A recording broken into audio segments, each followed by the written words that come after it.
कंचन राज हाजीपुर वैशाली। जय जय जय जय मैया जय जय जय छठी माँ।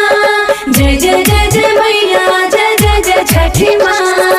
आ गइल छठी देखो बीत गइल नमी, चलो ना घाटे ये सोनावा के मम्मी, सोनावा के मम्मी। आ गइल छठी देखो बीत गइल नमी, चलो ना घाटे ये सिलावा के मम्मी, सिलावा के मम्मी।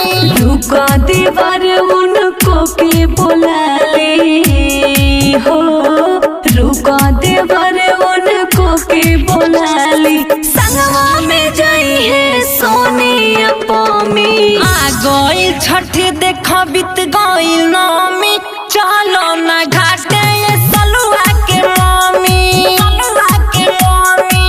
आ गइल छठी देखो बीत गइल नमी, चलो ना घाटे ये नेहवा के मम्मी, नेहवा के मम्मी। डीजे कंचन राज चलो ना घाटे ये सिलावा के mummy. Mix by Sneha recording studio Jamo Chandtola.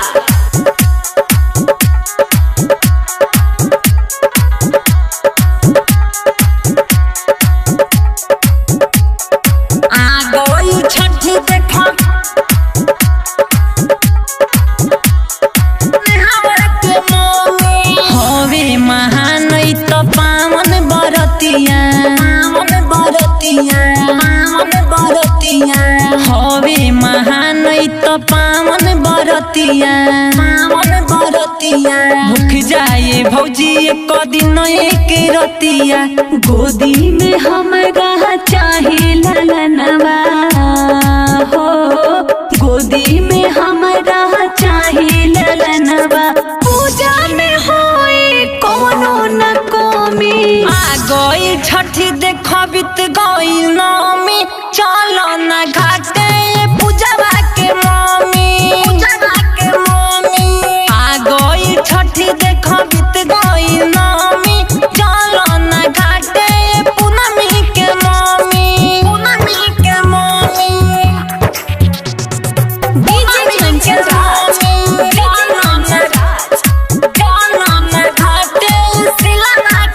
Mixed by Sujit Hajipur Vaishali, Hajipur Vaishali, Hajipur Vaishali.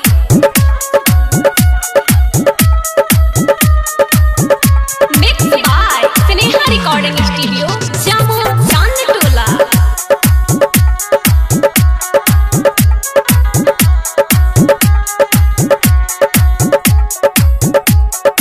आ गइल छठी देखो सिलावा के मम्मी। सोनम शर्मा सुनो भौजाई, भौजाई, भौजाई।